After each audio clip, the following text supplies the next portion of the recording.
Hello, Hello, hello. how are you? How are you? Fine on you? Good. So I'm going to make you a host of this meeting so that you'll be able to promote others to panelists as well Okay. as your speakers and teammates join. Okay, perfect. Thank you, Katie. You're welcome. And then you'll also be able to record this if you would like to, and you'll just have full responsibility of this webinar. I am going to Okay. jump. I'm actually in another meeting right now that I was like, BRB Okay. guys, I have to go jump to this hug, but Thank I you. will be monitoring Slack. So if any questions come up or you need anything from me, you can reach out to me there and I'll get back to you. Okay, perfect. Thank you. I Okay. see it's already recording.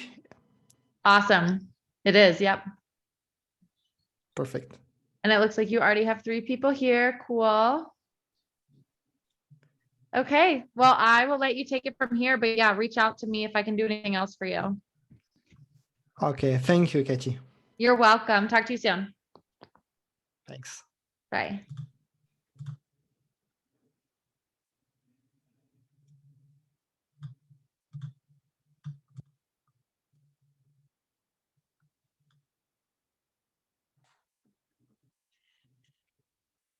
Bonjour à tous. Normalement, tout est OK pour vous. Bonjour. Salut Mehdi, est-ce que tu m'entends? Bonjour Stéphane. Yes.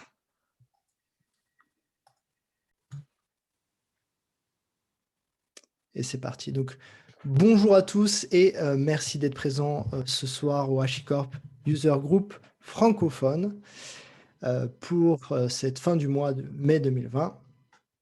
Alors, comme vous le savez, aujourd'hui, c'est un peu spécial puisque on peut voir ça un peu comme un méta meetup, puisqu'on a 2 meetups aujourd'hui, donc le HashiCorp User Group France et le HashiCorp User Group Romandie, qu'on va y venir juste après. Juste quelques mots sur les HashiCorp User Group. Donc, juste pour rappel, le HashiCorp User Group sont des groupes de meetup. Donc, pour le moment, c'est virtuel. On espère très prochainement les faire physiquement dans les différentes villes. Et donc, ce sont des meet-up organisés par la communauté pour la communauté. Donc, l'équipe France, aujourd'hui, il n'y aura pas Julien, qui d'habitude est l'animateur, car celui-ci est indisponible. Donc, ce sera moi ce soir qui sera l'animateur. L'équipe France, donc, qui regroupe les 5 HashiCorp User Group, sont ouvertes. Voilà, donc si vous souhaitez trouver des speakers, animer des événements, mettre en relation, etc., c'est ouvert à tout le monde. Et donc, n'hésitez pas à me faire un pic, ou même si vous souhaitez être speaker, à m'envoyer un petit message.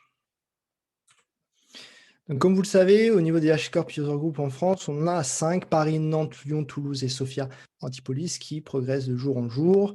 Et comme j'ai dit, si on peut très prochainement les refaire en physique, on les fera dans les différentes villes et on organise ça comme on l'a déjà fait pour la plupart de ces meet-up.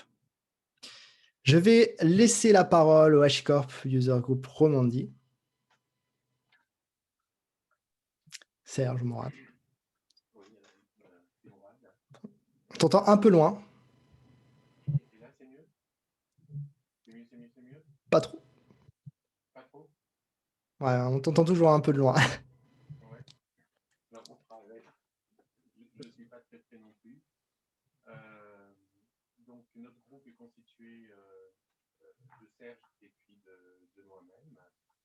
Donc, nous avons créé il y a quelques années maintenant le HUG de Romandie. Nous sommes sur 161 membres actuellement. Nous avons décidé, nous avons construit le groupe France il y a quelques mois de cela, et puis lors d'un meeting professionnel, et on s'est aperçu en fait que chacun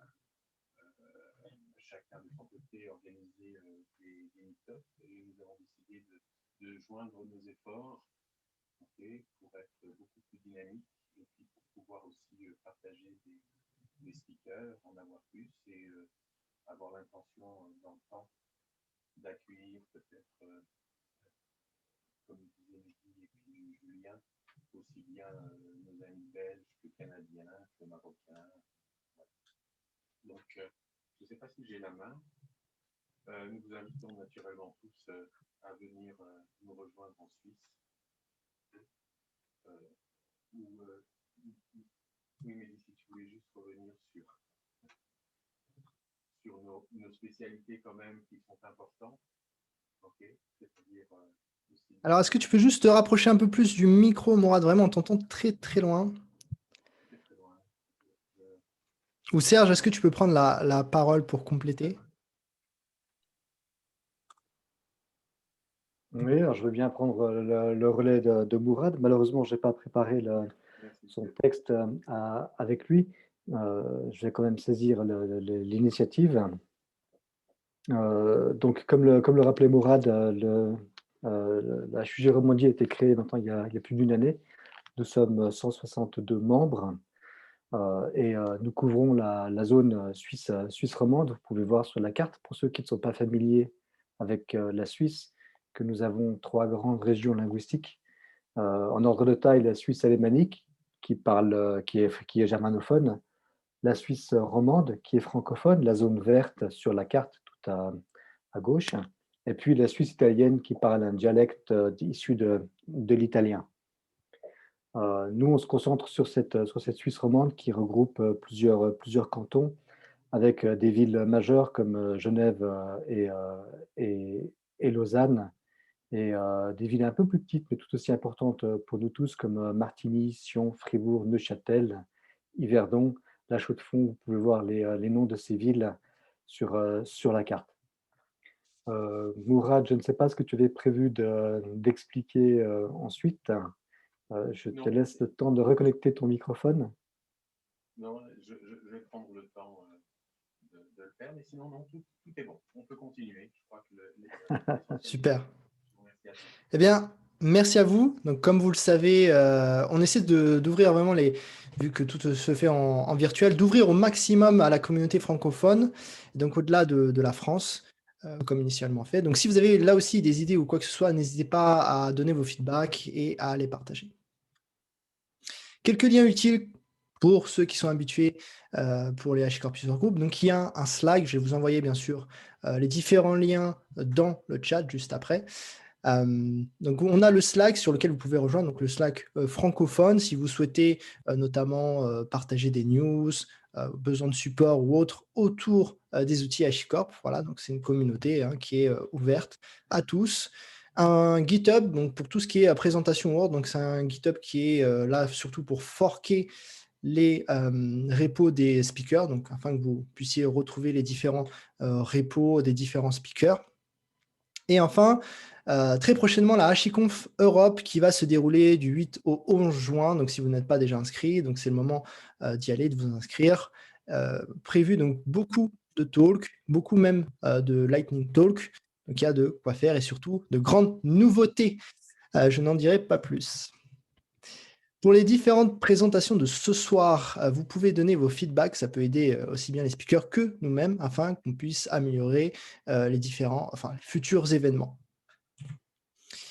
Et on va parler un peu des dernières nouveautés HashiCorp, donc très rapidement, histoire de voir ce qui s'est produit depuis les précédents Meetup. Donc, côté Vault, on a le General Availability du HashiCorp Cloud Platform Vault. Donc, pour ceux qui ne connaissent pas ce que c'est HashiCorp qui va déployer l'infrastructure. Donc, actuellement, c'est que sur AWS, qui va déployer cette infrastructure pour vous et vous allez notamment juste utiliser le Vault sans vous préoccuper de l'infrastructure qui est derrière. On a aussi sur la version 1.7 beaucoup de nouveautés sur le Vault, dont l'autopilote qui nous permet de gérer le cluster en interne et autres, la partie tokenisation, le Secret Engine Snowflake, Key Management Secret Engine aussi, qui va être très utilisé si vous avez un KMS sur AWS et autres, Aerospike en storage backend, et aussi la petite nouveauté pour ceux qui utilisent Kubernetes, on a le CSI, qui est intégré maintenant avec le Vault et qui va vous simplifier énormément l'intégration du Vault avec vos applications.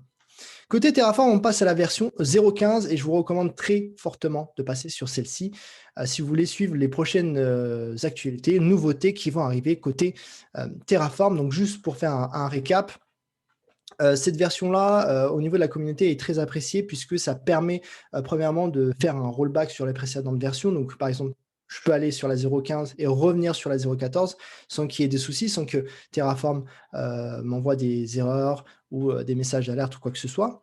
Et surtout, apporte une certaine compatibilité avec les data sources des versions précédentes de la 0.12.30.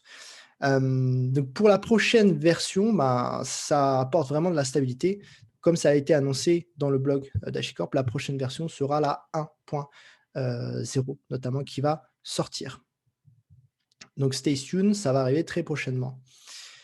Vous avez aussi, côté provider AWS, le default tags.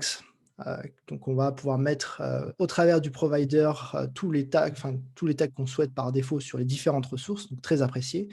On a le consul Terraform Sync qui passe en General Availability et on a le Terraform Testing qui nous permet de tester différentes ressources, etc. Donc ça reste, voilà, il y a encore des axes d'amélioration, mais c'est déjà un début. Côté consul, on passe sur la 1.10 en bêta depuis déjà un mois et on arrive sur le consul Service Mesh pour Amazon ECS qui est pour le moment en tech preview côté AWS. Et enfin, pour les dernières news, on a donc Nomad qui passe en version 1.1, General Availability là aussi.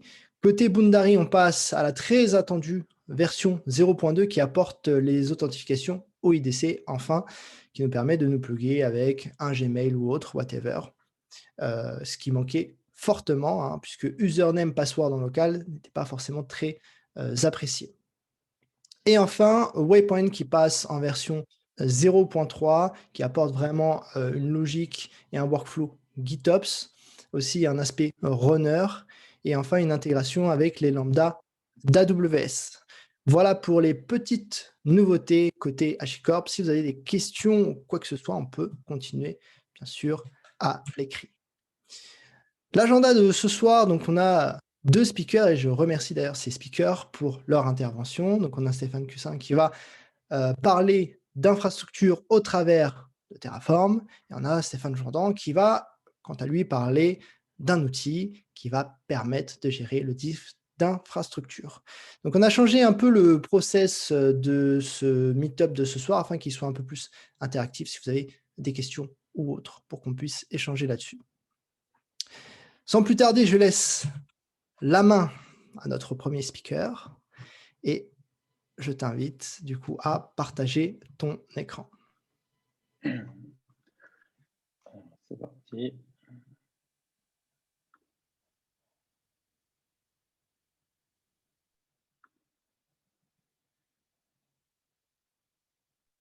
C'est impeccable, on voit de notre côté. Parfait. Alors, bonjour à tous. D'abord, merci Mourad pour l'invitation. Ça fait une année, je crois qu'on discute de le faire, donc on y est enfin avec toute cette période compliquée. Donc voilà, donc moi, je vais vous faire un petit retour, un petit peu d'expérience qu'on a à travers l'utilisation de Terraform. Petit résumé aussi un petit peu de ce que c'est Terraform, pourquoi. Je vais peut-être le passer assez vite, parce que je pense que dans ce user group, tout le monde est bien au courant de ce que c'est. Mais après, je vais le faire à d'autres personnes qui, elles, ne connaissent pas forcément Terraform. Donc, je m'appelle Stéphane Cussin, je suis software engineer architecte chez Pictet. C'est une banque privée en Suisse. Et puis, je m'occupe principalement de toute la plateforme Runtime. Donc, c'est plutôt le hosting des applications développées in-house dans la banque. Donc, le contexte, c'est donc, comme je disais, c'est Pictet, c'est une banque privée en Suisse, une des 3e plus grandes banques privées de Suisse. On a à peu près 4500 employés, on a à peu près 650 à l'IT, à peu près une 70aine de personnes dans tout le département infrastructure et cloud, 17 data centers dans le monde. On est principalement sur la machine virtuelle sur du VMware, plus quelques serveurs. On a pour des trucs très spécifiques. On a aussi des clusters bare metal Kubernetes en dehors de VMware. environ 7 pétabytes de données et on gère un parc de à peu près 2000 produits pour la banque. Donc, voilà un peu le contexte. Dans ce contexte-là, on va utiliser Terraform à différents endroits. Donc, le programme du jour, je vais essayer de tenir le délai.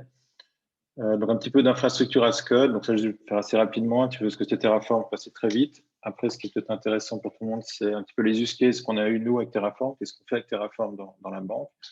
Un petit peu retour d'expérience de ce qu'on a appris, de ce qu'on ferait peut-être différemment, et puis ce qu'on voit peut-être venir ou ce qu'on aimerait peut-être faire avec Terraform.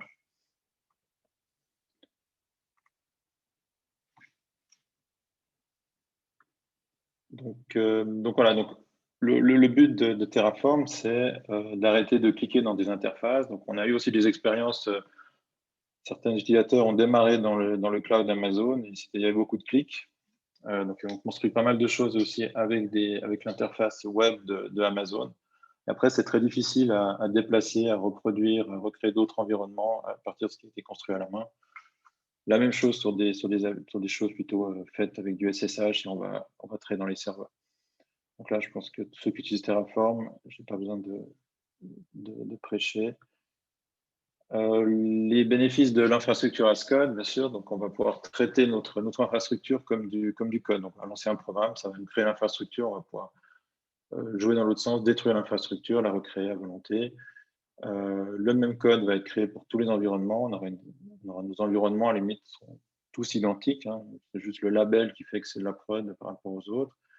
Tout le monde peut fabriquer ses environnements. Donc, on va pouvoir construire, créer des modules, fabriquer des choses que les gens vont pouvoir utiliser assez facilement. Valider l'infrastructure, toujours connaître ce qui a changé parce que du coup, le code va pouvoir être mis dans un repo de source, dans un Git. Et puis avec l'infrastructure as code, nous, on est plutôt content avec ça. Donc, petit retour en arrière, petit flashback. Donc, un petit peu quels sont les outils qu'on avait à disposition et qu'on a à disposition. Donc, un peu dans l'ordre d'arrivée de ces outils. Puppet, Chef, SoulStack, CloudFormation, Ansible et Terraform. Nous, on fait pas mal de Puppet pour provisionner les VM. Et puis, on utilise un petit peu de Terraform, un petit peu autour pour piloter certains systèmes. Donc, pourquoi on utilise Terraform? Donc, on a configuration de management contre l'orchestration, des systèmes plutôt procéduraux ou déclaratifs, une infrastructure mutable ou immutable, et puis certains systèmes vont plutôt être client-serveur ou d'autres vont être client-ennemi. Je passe assez vite, je pense que c'est des concepts que tout le monde a si on utilise Terraform. Donc certains systèmes vont être plutôt des configurations managers, donc on va permettre d'installer le système. Et Terraform va être plutôt là pour provisionner l'infrastructure. J'en parle un petit peu. L'anecdote, c'est que le premier cluster cube qu'on a construit, on a utilisé pas mal Terraform, mais après, on avait un peu dévié avec Terraform. On a commencé à faire du templating de manifeste. Donc là, on a un peu détourné l'outil. Donc, il n'y avait pas encore Helm, donc on a un petit peu profité du templating de Terraform pour faire les manifestes cubes. Donc après, on a un peu détourné l'outil, on l'a peut-être pas très bien utilisé, puis on a commencé à arriver à avoir des problèmes. Donc après, on a remplacé tout ça avec du Helm, qui est le bon outil pour déployer nos cubes. Des outils donc plutôt procédural ou déclaratifs, donc Terraform va être plutôt déclaratif. Je vous passe ça assez rapidement. Une infrastructure plutôt mutable qu'on va plutôt mettre à jour petit à petit, avec du Puppet par exemple, ou une infrastructure plutôt immutable, qui serait plutôt du Terraform, on va plutôt détruire et recréer les choses. Voilà. Donc là, après, voilà, comme un peu les Docker, les conteneurs aussi, c'est des choses qui sont assez immutables. On crée une image, et puis après, on va leur créer une autre, on la change. Et puis, donc Terraform, client, l'architecture, je vous résume tout ça ici. Donc voilà, donc nous dans ce tableau-là, chez Pictet, on utilise du Puppet pour la partie configuration management, pour provisionner nos VM, et puis du Terraform pour commencer à créer de l'infrastructure, que ce soit sur Amazon ou un petit peu sur vSphere. Tout n'est pas fait avec Terraform, on a encore d'autres langages autour de vSphere, dans VMware. mais petit à petit, on commence à l'utiliser de plus en plus.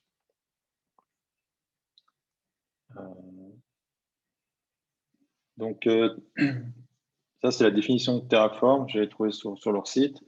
Donc, vraiment, c'est de permettre de rendre créer une ressource qui va s'appuyer sur une API.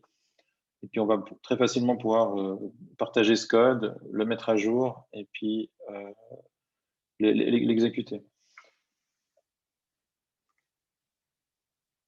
Donc, comment ça marche? Voilà, ça, c'est une ressource. Elle va s'appuyer sur une API d'un système en dessous. Et puis, on va pouvoir faire Terraform Apply, Terraform Apply et Terraform Destroy.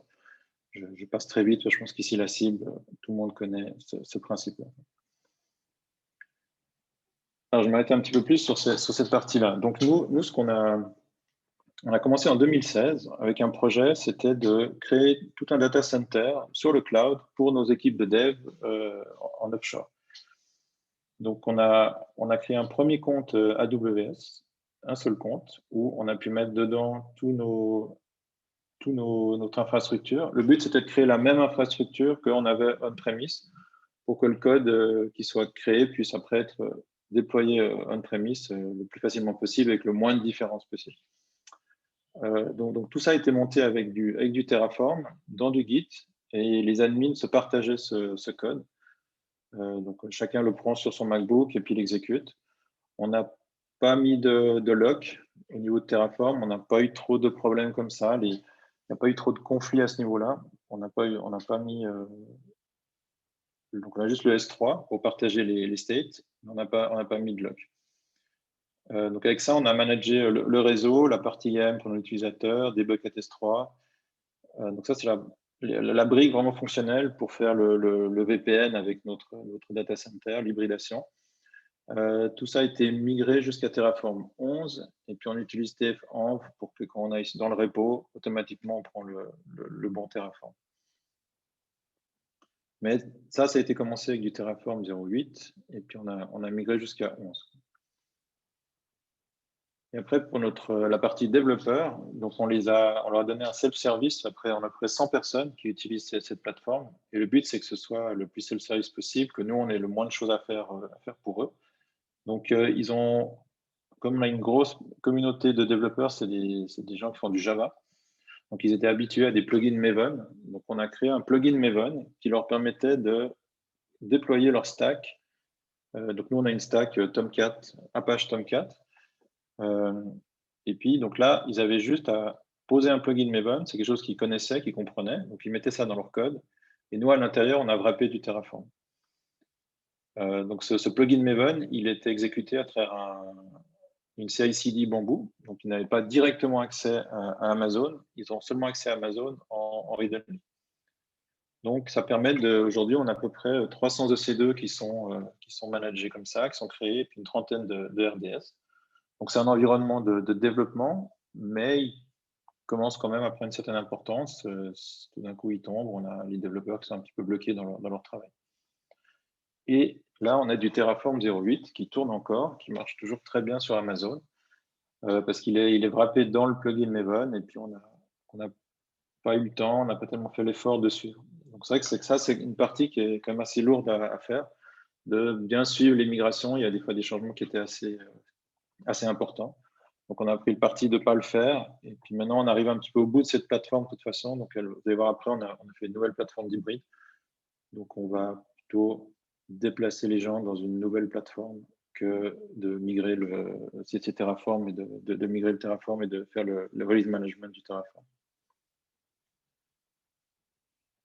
La deuxième plateforme qu'on a créée, c'est une plateforme qu'on appelle Secure Runtime Platform. Donc, le but, c'était de déployer des applications dans le data center normal, sur le vSphere, mais en enlevant l'accès des administrateurs le plus possible de vSphere, les administrateurs réseau, de backup, de stockage, pour pas qu'ils aient accès aux données, qu'on limite la population d'administrateurs de ces applications.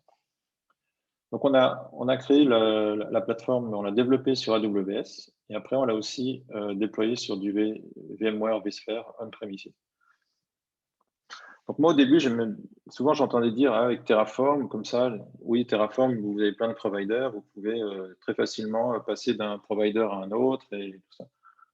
Et donc, oui et non. En fait, moi, je disais, mais non, enfin, pas forcément, parce qu'il faut quand même réécrire son Terraform, il faut quand même faire des choses. Les choses sont différentes quand même. C'est pas vraiment juste un plug and play, c'est pas un switch comme ça. Vous écrivez votre code, puis hop, maintenant je passe sur Google ou je reviens sur Amazon. Mais par contre, la puissance de Terraform, bien sûr, c'est un langage commun.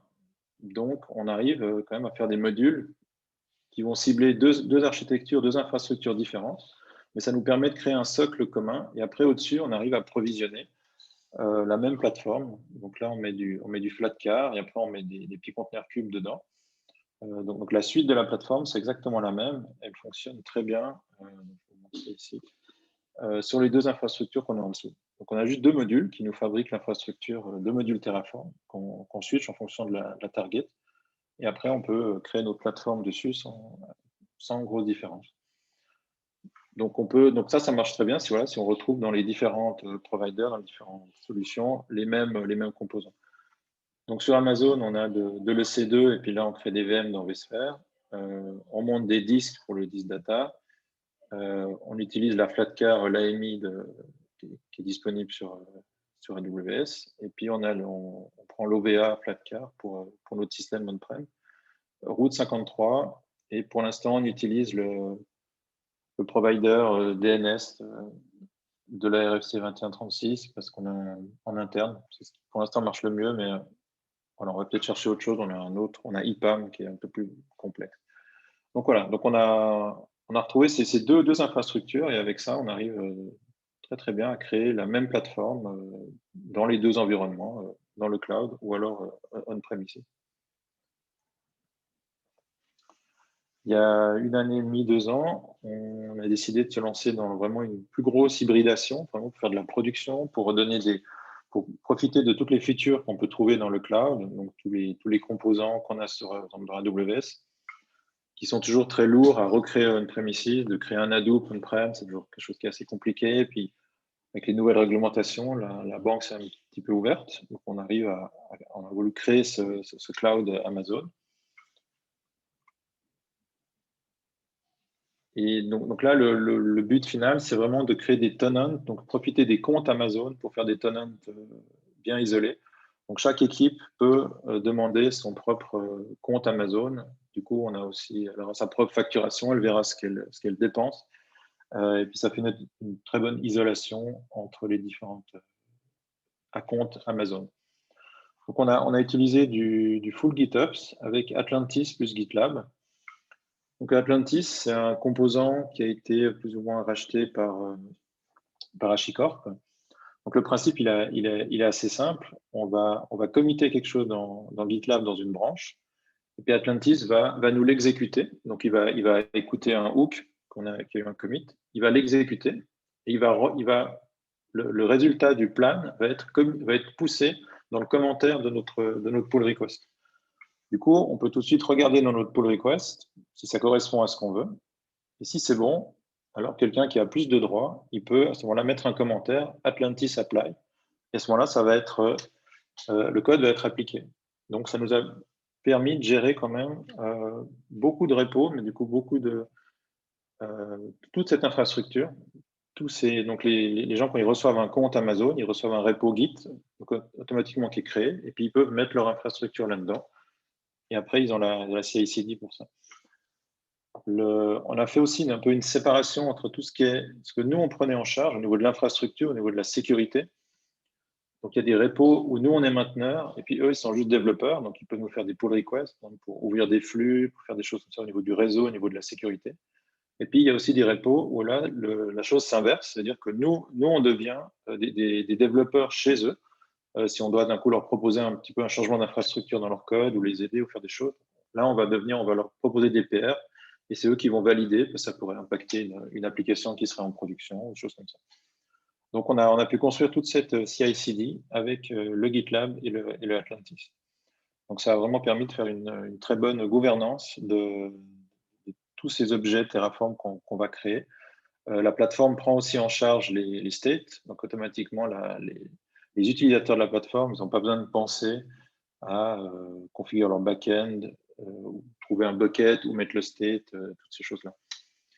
Et puis, ils ont aussi la console en read-only seulement. dans tous les comptes qu'on leur fournit, donc on a un compte de production, staging, et puis il y a un compte Sandbox où là, ils ont accès à la console read-write. En fait. Donc, ils peuvent tester les produits Amazon, ils peuvent tout faire avec la console, poker des choses, directement faire du Terraform pour développer leur code. Et on a aussi des robots qui vont purger ces comptes Amazon de Sandbox. Mais après, dès qu'on monte dans les environnements, ils doivent passer par la pipeline Atlantis GitLab. Les autres providers qu'on utilise chez Pictet, donc c'est le Matchbox Provider. Donc on utilise c'était CoreOS anciennement, l'OS, et Ignition, c'est un peu un cloud init. Donc c'est pour provisionner, pour dire notre OS quand il va démarrer, qu'est-ce qu'il va faire au début. Donc c'est un serveur qui permet comme ça de garder toutes les configs, et puis pour que quand le bar metal démarre en PXE, il va se sourcer là-dedans pour obtenir sa config. Donc ce provider Matchbox nous permet de configurer dans la suite, dès qu'on va configurer un nouveau nœud pour notre cluster, automatiquement, on va envoyer le code aussi dans le serveur Matchbox. Et après, quand le bar metal boot, il va prendre sa config et il va pouvoir s'inscrire automatiquement dans le cluster. On utilise le Keycloak Provider aussi pour un petit peu automatiser le setup de notre Keycloak. Le Vault Provider, donc dans notre plateforme sécurité que j'expliquais avant, on va encrypter les disques et puis pour automatiquement ouvrir ces disques qui sont encryptés, on se connecte dans le Vault. Et pour provisionner le Vault, bien affiner, donner des droits à chaque VM automatiquement. Quand on crée une nouvelle VM, automatiquement, elle aura un rôle, une policy. Tout ça, c'est managé avec du Terraform. Le Elasticsearch Provider, donc on a un très, très gros cluster ELK. Et puis maintenant, on cherche un petit peu à créer des plus petits clusters ELK sur Kubernetes. Et une fois que le cluster ELK avec l'opérateur il est créé, on utilise le provider Elasticsearch pour faire le day 2, pour affiner les index, pour configurer les index, tout ça automatiquement avec du code. Et le GitLab Provider, donc on l'a utilisé pour bootstrapper toute la CI/CD pipeline Atlantis GitLab, pour créer les repos, pour créer les droits, pour créer les utilisateurs, donc avec ce provider GitLab.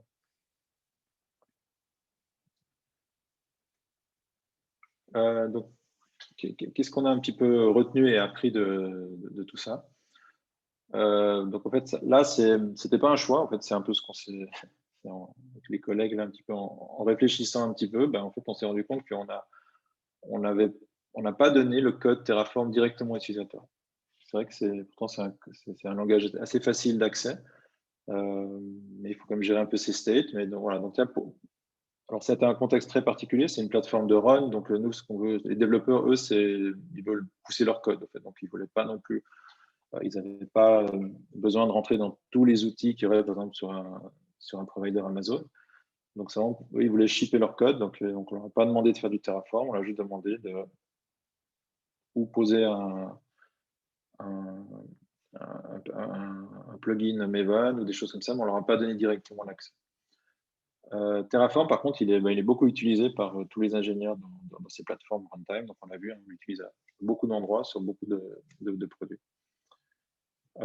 Petite remarque comme ça, en Day 2, on s'est rendu compte que manager des ressources comme des EC2 dans des tableaux, en Day 2, ça devient assez compliqué.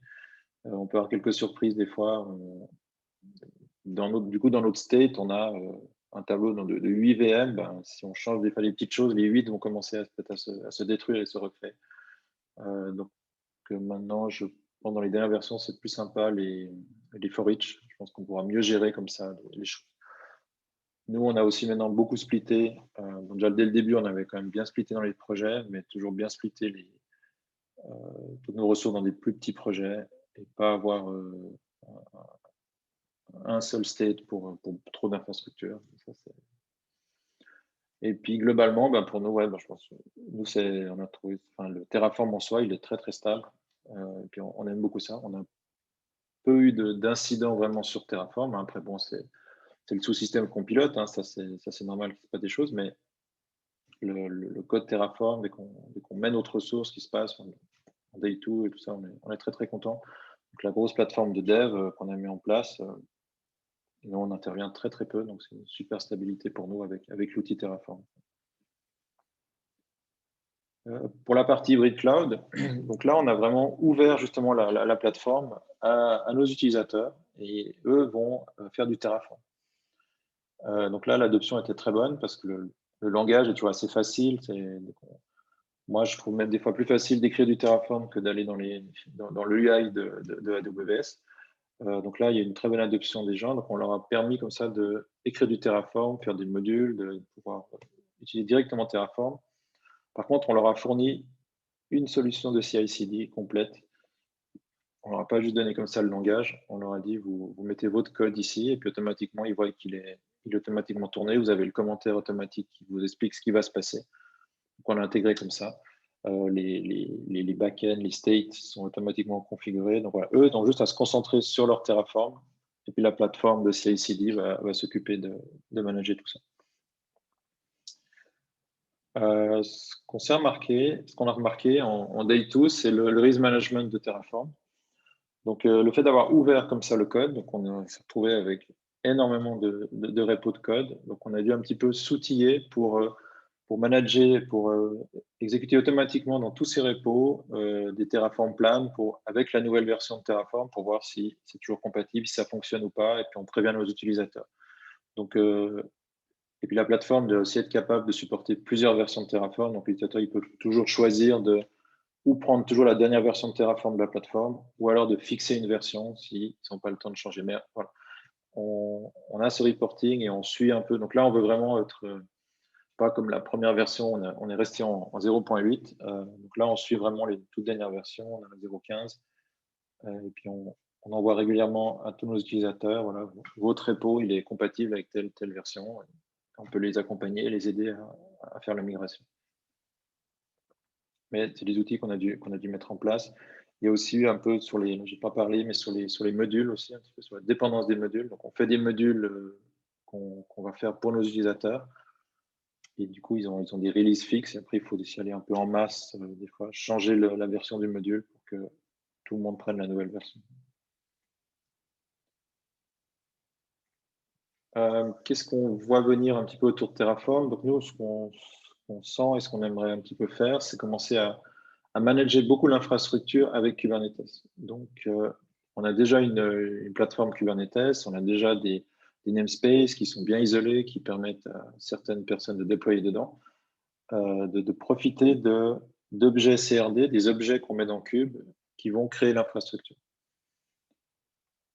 Et si on regarde un petit peu Terraform dans Kubernetes, il y a quelques projets qui permettent on appelle ça un peu un autopilote. Donc, des fois, on va déployer une application, par exemple, comme on déploie notre Keycloak dans Kubernetes, ben, on aimerait bien le piloter un petit peu automatiquement. Et puis, un des meilleurs moyens de le piloter, c'est Terraform, par exemple. Et du coup, on préfère mettre Terraform directement tout proche de l'application dans un pod. Et puis, lui, il va automatiquement mettre à jour les choses, sans qu'il soit forcément dans une grosse CI/CD de code. Donc, là, du coup, notre Terraform, il tourne très proche de l'application et il gère en gros la configuration as code en mode déclaratif. Voilà ce que je veux dans mon appli, voilà mon Keycloak, je veux qu'il soit comme ça. Et on utilise Terraform pour le faire. Il y a Rancher qui a créé un contrôleur. Je n'ai pas été dans le détail encore ce qu'ils font. Et puis, il y a HashiCorp, Terraform Operator. Donc, cet opérateur-là, il va permettre justement de poser des objets dans Kubernetes. Et l'opérateur, il va automatiquement faire la synchro. Alors là, il va le faire avec le Terraform Enterprise. Donc, il va pouvoir exécuter des choses dans Terraform Enterprise, tout ce qu'on a défini, donc du Terraform, à travers cette plateforme. Mais vous posez vos objets. Donc, on peut très bien dire, voilà, je vais créer des VM, créer des choses, créer de l'infrastructure. Et après, je pousse. Donc, tout ça, on met dans son déploiement Helm. Et du coup, de nouveau, voilà, on va un petit peu enlever le Terraform à nos utilisateurs. Donc, eux, ils auront plutôt des objets cubes. Un seul moyen de déployer, un seul outil. Mais ils pourront créer de l'infrastructure avec Terraform, mais sans s'en rendre compte. Et dernier outil que j'ai vu comme ça rapidement, eTalk. Donc, c'est un petit client qui permet de faire tourner notre Terraform dans Kubernetes, mais on peut faire, par exemple, un eTalk apply. Et on voit là depuis notre poste, mais du coup, ça évite que. Donc, du coup, il est dans un pod, le code est dans un pod et il y a un log qui est mis. Donc, ça évite que les gens ils installent tout le tooling, tout Terraform sur leur outil. Tout va tourner dans le pod. Le state va être sauvé dans Cube. Et puis, on n'a pas essayé. C'est un petit peu des pistes qu'on est en train de regarder. Alors, une petite démo, hein, ça va aller très très vite. Attention, il n'y a pas beaucoup. Donc, l'exemple, en fait, donc il y a ces projets qui permettent de faire tourner du Terraform dans un cluster, dans un pod, après d'aller sauver le state peut-être dans Cube. Mais nativement, Terraform, il supporte en back-end Kubernetes. Donc, on peut très bien dire mon back-end, le state, on va le mettre dans Cube. Donc, si après ce code-là, je le fais tourner dans un pod, alors ce pod, je lui donne quelques droits pour qu'il puisse écrire des secrets, dans mon namespace, je vais pouvoir piloter quelque chose que peut-être j'ai déployé dans Cube directement avec un autre pod juste à côté, avec le Terraform. Donc, je vais pouvoir vraiment bien définir ce que je veux que mon appli elle ait. L'état que j'aimerais qu'elle ait, et puis Terraform va s'occuper de l'appliquer. Bon, là, un exemple, j'ai juste fait une ressource, un certificat ATLS privé. Donc là, si je fais un Terraform plan, voilà, il va me dire, je vais créer une ressource. On va lui dire on va lui dire de l'appliquer. Ouais, vas-y.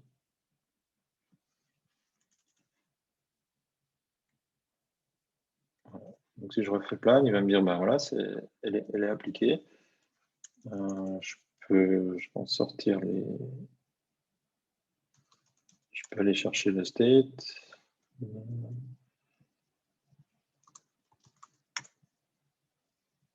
Voilà. Mais ici, j'ai pas le Terraform state comme quand je suis en local. Donc, il me le met directement dans Cube. Voilà. Donc, ça a créé ce secret avec dedans le state. Donc, ça peut être très pratique. Alors là, on est dans Cube, un secret, on est limité à 1 méga. Donc, ce n'est pas non plus pour créer quelque chose de trop gros, mais ça peut être très pratique pour faire un petit autopilote à côté d'un composant qu'on déploie dans Kubernetes.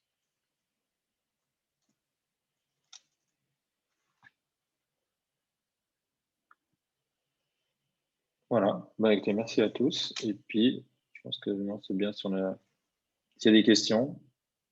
Yes, merci à toi. Personnellement, j'ai une question. Donc, comme tu l'as expliqué, il y avait, on va dire, une première version on va dire, de tes applications, de tes infrastructures qui étaient sous Terraform 0.8 ou même maximum 0.11. Est-ce que tu as eu des challenges, notamment à migrer sur cette nouvelle plateforme? Combien de temps ça t'a mis? Est-ce qu'il y a eu des effets de bord de cette migration sur cette nouvelle plateforme ou ça s'est plutôt bien passé en règle générale? Alors, on n'a pas migré. Alors. On a fait une nouvelle plateforme qui avait un peu une autre cible. Okay. Donc, on a toujours cette plateforme pour les développeurs. Et puis, on a créé vraiment une hybridation du data center où là, les gens vont pouvoir utiliser tous les composants qu'ils veulent chez Amazon, en fait. Ok. C'est vraiment pour tous les niveaux. Voilà, c'est tout ce qui est nouveau et puis qu'ils puissent vraiment profiter de tous les outils dans Amazon. Donc, on n'a pas encore. Mais donc, c'est cette nouvelle plateforme. On veut maintenant aussi tuer l'ancienne et la créer là-dessus aussi. Donc, mais là, je pense qu'on va créer from scratch. On va pas migrer chaque VM. On va pas.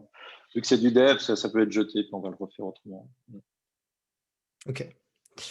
Autre question aussi, donc tu utilises notamment plusieurs providers qui sont souvent rarement plus utilisés chez d'autres. Est-ce que tu n'as pas eu là aussi des effets de bord ou des comportements qui étaient un peu anormaux, qui t'est dit, finalement, le provider manque de certaines choses, peut-être c'est mieux de repasser sur du scripting ou autre? Non, franchement, on a toujours tout trouvé. Ouais, c'est vrai que des fois, on peut... alors, quand ils ont monté l'hybridation cloud, ils ont même trouvé des features qui manquaient. Ça, c'était des trucs très, très touchy au niveau de l'hybridation VPN, DirectNet. Il manquait des micro-flags dans le provider Amazon. Je crois qu'ils ont même voulu faire des PR pour celui-là. C'est vraiment des trucs très, très touchy qui manquaient, mais elles sont arrivées aussi assez vite, quoi. Donc, on n'a jamais été trop bloqué. Et souvent, c'est open source. Donc, au pire, on était prêt à aller rajouter ce qui nous manquerait. Ok. Et alors, une Donc, chose généralement, que j'ai pas. Ouais, oui. vas-y, je t'en prie, je te laisse continuer. Une chose que j'ai peut-être oublié de mettre, en fait, c'est que maintenant, on a aussi commencé à écrire nos propres providers en interne Ok. sur des produits qu'on achète qui, eux, ne fournissent pas. Et aussi, ce qui est très cool dans les dernières versions, je crois que c'est arrivé à la 13, moi je l'ai mis en place dans la 14, la manière de télécharger un provider. Parce que nous, on est dans la banque, on est très loqué, donc on ne peut pas aller chercher les providers comme ça facilement sur Internet. Et ce qu'ils ont mis en place dans la 13 et la 14, ça c'est vraiment super. On peut mettre nos propres providers sur Artifactory et puis les faire installer automatiquement. Ok, vous avez votre propre registry de provider Terraform. Ouais. Donc le modèle qu'ils ont proposé maintenant dans le terraform.rc, là, qu'on peut mirrorer certains ou pas, donc ça c'est très cool. Parce qu'avant, je crois que les premiers déploiements, ils ont été committés dans Git. Donc les providers ont été committés dans Git. Donc c'était. Là maintenant, c'est très bien, ouais. Puis on commence à écrire aussi des providers sur des produits. Donc certains, on a des produits qui ont des API assez propres et c'est facile de faire un provider dessus. Ouais. Ok. Et ce sont des développeurs qui mettent la main à la pâte, qui connaissent Terraform. Comment ça s'est passé d'ailleurs ces créations de providers, parce que c'est pas forcément des choses qu'on voit. Non, alors c'est toujours les équipes d'infra chez nous. Ok. Mm. Ok, donc Donc, ils ont on déjà a des connaissances en double Go casquette. et ok, je vois ça. Ouais. Bah, c'est un peu. Je suppose que c'est pas des providers que vous distribuez publiquement ou vous laissez à la communauté. C'est plutôt pour un usage interne. Ouais, pour l'instant, on les a pas encore sortis. Après, c'est vraiment.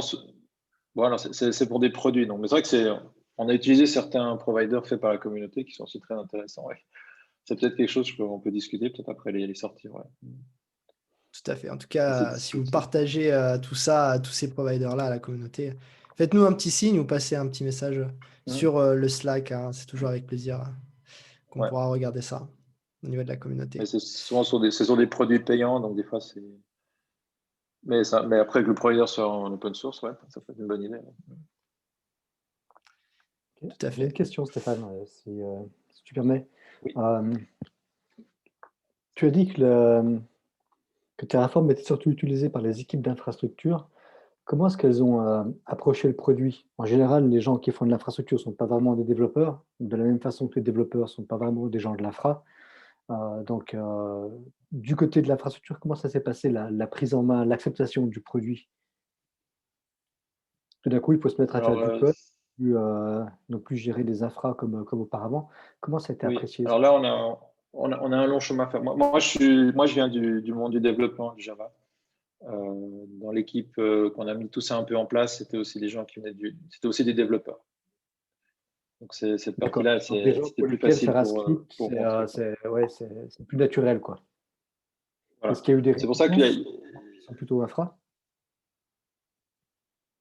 Non, mais alors il y a des gens qui dans la partie infra, des gens ont utilisé Terraform. Après, des gens ça marche très bien, mais ils sont pas tout le monde n'est pas non plus rentré dans la complexité de Terraform. Donc, de vraiment comprendre tout ça, simplement utiliser Terraform, fait tourner le Terraform, ils voient la diff, on peut rajouter des choses. Mais la mise en place, ça a été pris non plus par quelques personnes. Et c'est pour ça que cette présentation, je vais la refaire en interne, où là, j'irai plus lentement sur les concepts aussi pour commencer à plus le diffuser en interne. Dans la banque, ouais. Ok. Tu as parlé aussi de la mise à disposition de modules déjà prêts, en fait, une bibliothèque, une librairie de modules. Sous quelle forme est-ce que vous le mettez à disposition? Alors, pour l'instant, c'était packagé dans Git, en fait. Donc, ça, c'est à travers Git qu'on le prend. On a différentes choses. Moi, j'ai aussi packagé sous un tar.gz, la pipeline de code qui est buildée, puis ça finit dans Artifactory, puis après, on le met en tant que dépendance module avec l'URL. On a fait ce genre de choses. HTTP, et puis on prend le tar.gz. D'accord. Sinon, c'est dans Git, un lien dans Git référencé dans le module, et puis voilà, quoi. Ok. Ouais. Ok. J'ai une dernière question. Est-ce que vous avez rencontré des problèmes d'idempotence avec le code? Comment c'est géré? Est-ce que c'est un piège dans lequel vous tombez régulièrement? Est-ce que c'est bien géré? Comment ça se passe? Non, non, pas trop moi, j'ai pas trop eu de soucis avec ça. Tu dis quoi comme problème d'un coup? Pas se rendre compte que, enfin, que ça. Enfin, vouloir rajouter une infra, par exemple, et puis provoquer une renumérotation ou un redéploiement par Terraform par inadvertance? Alors, ouais, c'est un petit peu ce que je disais. Alors, on n'a pas eu de catastrophe avec ça, mais c'est un petit peu, voilà, on avait des tableaux d'instance, notre premier cluster cube, tous les workers, on l'a mis dans un tableau. Mhm. Et dès que tu dis, tiens, il y a un worker, j'ai envie de lui changer son type de C2, d'un coup, il y a toutes les instances qui ont envie aussi de changer. Donc, ouais. Ah, si tu te Là, déplaces, t'es foutu.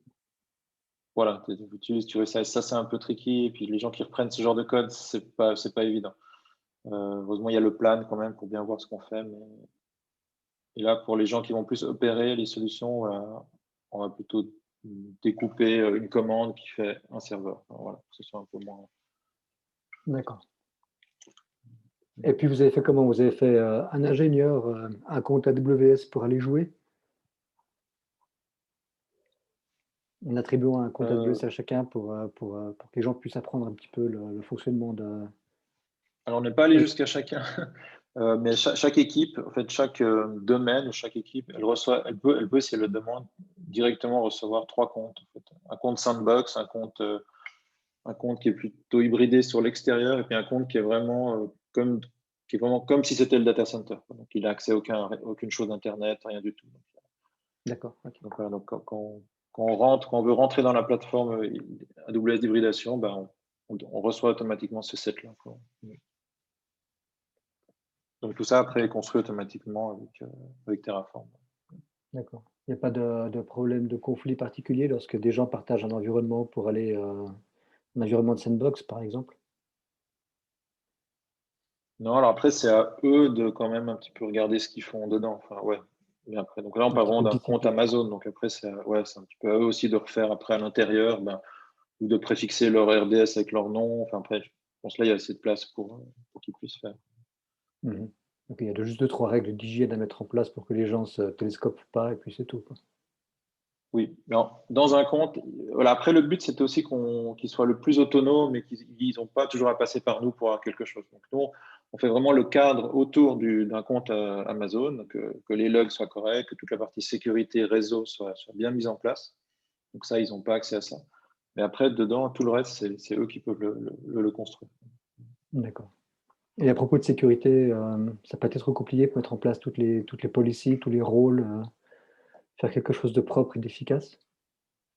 Oui, alors ça, c'est un très, très gros travail. Moi, j'ai juste bootstrappé le projet, mais après, l'équipe, elle a continué. Donc, je pense qu'eux pourraient nous faire un super talk sur retour d'expérience d'hybridation avec Amazon. Ouais, la sécurité, en tout cas, tout ce qui est IAM, ça peut vite être un challenge. Oui, IAM et puis les flux réseau aussi, de bien bloquer les choses, aussi toutes les policies, pas que les gens, donc on leur laisse le maximum d'autonomie, mais il ne faut pas non plus qu'ils ouvrent des buckets, enfin voilà, qu'il y ait toutes des failles de sécurité comme ça. Ok, merci. Mais Amazon, on peut mettre des policies. Donc après, on a utilisé la partie, donc là on rentre un peu dans Amazon, mais la partie organisation. Alors après, c'est assez touchy, mais on arrive à mettre des policies à des niveaux assez hauts et elles s'appliquent automatiquement à tous les comptes. Ça, c'est intéressant. Ouais. Donc Il y ça a des limite bien. boundary policies, des choses comme ça, quoi. Ouais. Ok. Et puis pas d'hybridation avec d'autres clouds, Microsoft, Google. Vous n'avez pas joué avec ça? Si, on fait un peu de Azure aussi. Plus pour les outils Microsoft que forcément se dire on va prendre ça et Google, non, on n'a pas de mal. D'accord. Et la sécurité au niveau d'une banque, c'est passé comment? Parce que bon, je connais un petit peu Pictet, j'ai fait une mission chez Pictet, je sais que la sécurité est quelque chose de très sensible. Et donc, comment est-ce que l'approche s'est faite? Comment est-ce que l'ouverture vers le cloud a été amenée?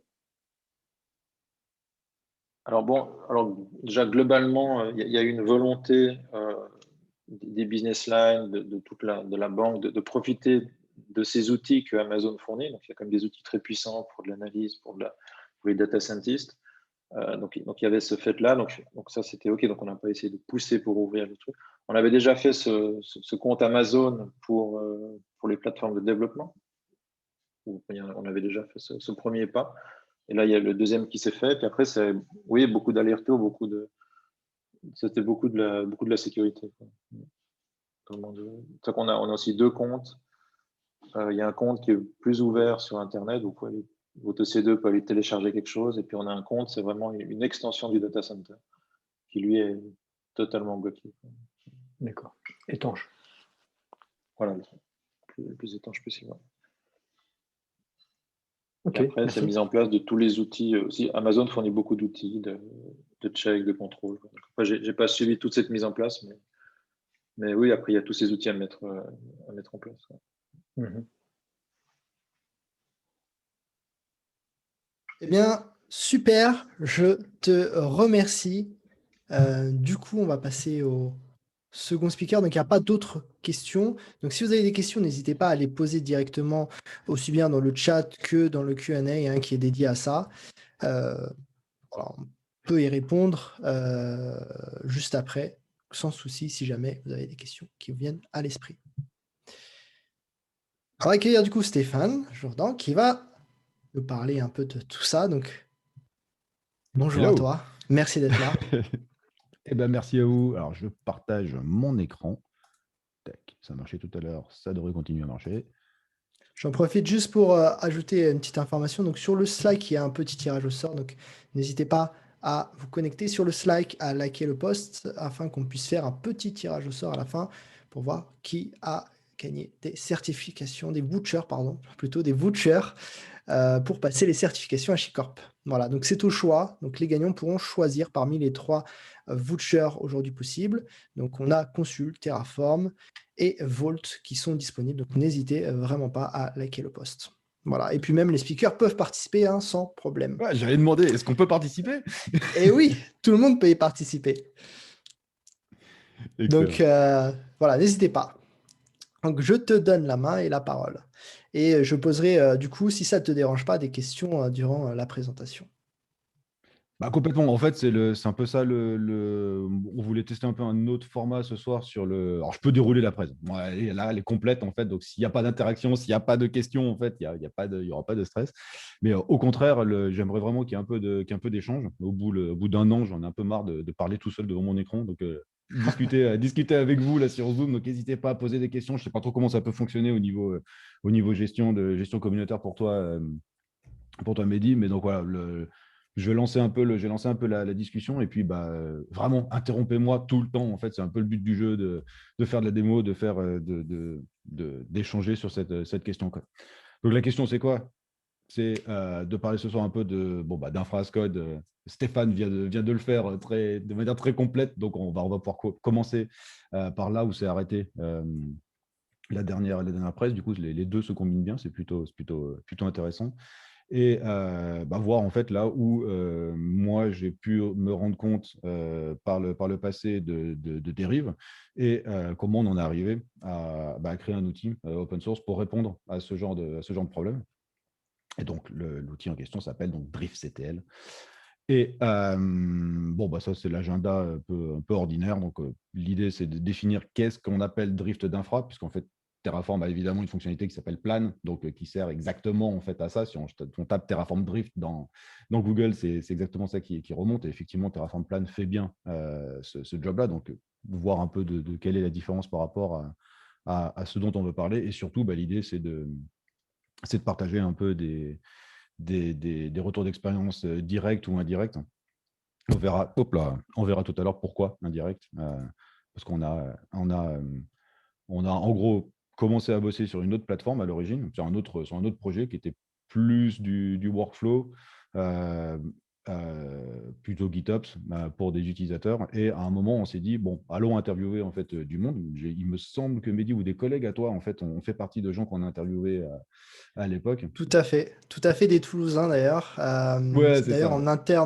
en interne chez nous, il y a eu pas mal de discussions autour de ça parce qu'on a pas mal de nos clients côté Revolve qui avaient cette problématique-là. Bon, après, tu vas introduire cette problématique-là, mais très clairement, Ça, bah, c'était ouais. un besoin qu'on avait pour plein de choses. Bah voilà, donc on a collecté énormément de feedback et le feedback le plus récurrent était, bah ouais, en fait, on a les infras drift, les gens font des changements manuels, etc. D'autres outils interagissent. Il y a besoin de se retrouver avec un client qui a modifié les choses entre les deux périodes. On a travaillé avec lui. Bon. Donc tout ça, en fait, est revenu comme un problème récurrent. Et bah, on s'est dit qu'il y avait un vrai problème sur tout ce qui était visibilité en dehors de Terraform. Il n'y a pas un problème au niveau de Terraform, il y avait un problème au niveau de tout ce qui est extra Terraform. Et dans extra Terraform, bah, il y a un peu le pepcac, quoi. Il y a la personne entre le clavier et entre la chaise et le clavier. Et il y a aussi tous les autres outils. Il y a aussi tout ce qui est application authentifiée, etc. Donc on verra.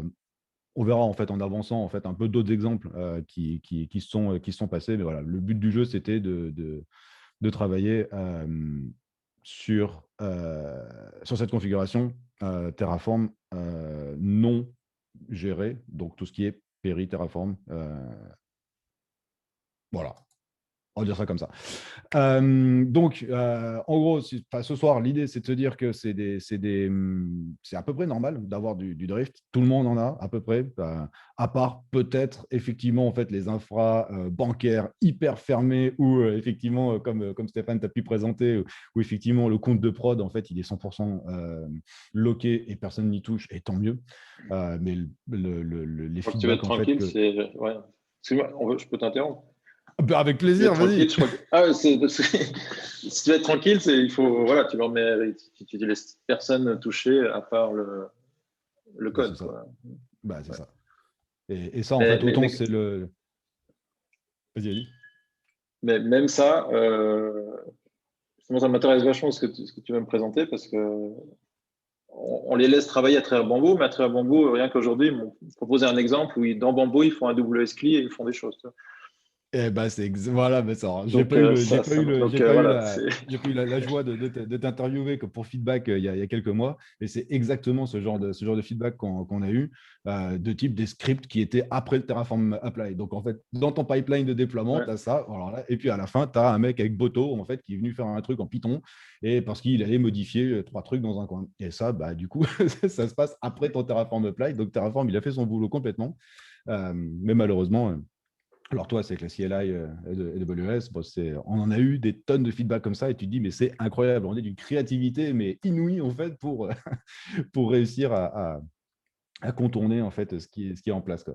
Au même rayon, on a eu aussi des feedbacks, j'avance un peu sur la discussion de tout à l'heure, mais des feedbacks aussi de gens qui se sont rendus compte que donc à l'infra, ils mettaient du temps à leur déployer des choses, mais que tel lambda ou tel VM avait suffisamment de droits au niveau Amazon pour lancer d'autres choses. Donc en fait, ils faisaient une sorte d'attaque par utilisation détournée de droits pour pouvoir faire ça. Donc, en fait, il y a des gens qui redéployaient, en fait, des développeurs qui redéployaient des choses à travers des lambdas qui avaient des droits d'écriture, etc., quoi, ou des VM qui avaient des droits en fait, d'exécution sur certains trucs au niveau API. Bon, voilà, donc c'est des cas comme ça, on en a eu des tonnes. Et on a eu effectivement des cas également en fait, bien moins drôles, donc d'applications sécurité, donc c'est-à-dire des IAM qui ont été complètement abusés. On a eu des VM qui ont été lancés avec des droits gravos, et c'est des VM qui, n'étant pas sous contrôle, Terraform, se sont retrouvés à se faire péter, par exemple, plus tard. Et quand la VM étant corrompue, elle est sur le compte, elle a accès à ce à quoi elle a droit, donc c'est-à-dire elle a bien son rôle et elle peut faire des actions. Donc tout ça, en fait, peut être assez gravos. Donc c'était la raison pour laquelle on a décidé de créer cet outil open source. DriftCTL pour aider à gérer donc le drift, tout ce qui est Péri Terraform. Et donc c'est open source, ça, on l'a créé, la première version elle est sortie pour Noël dernier. Enfin, en vrai c'était plutôt janvier parce que la 0.1 était un peu rough, là l'idée c'était qu'elle sorte. Mais... Donc ouais, c'est plutôt janvier, là on est en mai, donc on a 5 mois à peu près d'existence. On a sorti hier la 0.9 sur cet outil. Et voilà, je vous rejoins tous en fait à l'utiliser. Deux mots de moi, ça fait 20 ans que je fais des infras. Donc à l'inverse de toi, Stéphane, moi je ne viens pas du dev à l'origine, je viens bien du model ops. Et je suis venu au dev en fait justement via, tu présentais Puppet Chef au milieu des années 2000 en fait. Moi je suis arrivé là-dessus. Donc je suis devenu développeur Ruby alors qu'à l'origine je raquais des serveurs. Et donc chemin inverse.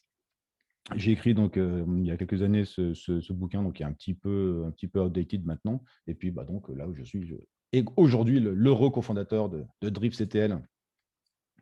Peut-être pour qu'on se mette tous d'accord donc sur le drift d'infrastructure, c'est pas juste refaire Terraform Plan qui fait déjà très bien son boulot. C'est en gros de qualifier, de présenter, de mettre en valeur d'une manière ou d'une autre, en gros tout ce qui se passe entre la réalité et ton state, dans le cas qui nous intéresse avec Terraform. Et cette réalité-là, en fait, elle peut simplement s'appeler CloudFormation, par exemple. Il n'y a rien de grave, en fait. Ça peut simplement être un autre process en plein milieu, quoi. Et la plupart des gens à qui on a parlé, effectivement, ce drift d'infrastructure, en général, l'appelaient plutôt « Oh my God !» quand ils venaient de se rendre compte qu'un truc était parti totalement en vrille en prod. En prod J'en ou pas en profite prod, d'ailleurs. Vas-y, pour oui. poser une petite question. Donc, notamment, tu as parlé de CloudFormation.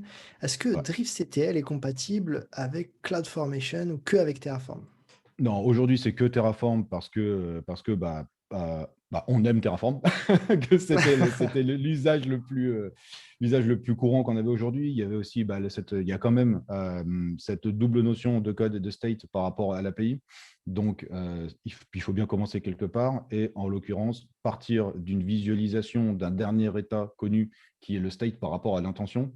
Je trouvais ça intéressant d'aborder ça parce que il peut y avoir une grosse différence entre l'intention et le state. On le verra dans les démos tout à l'heure.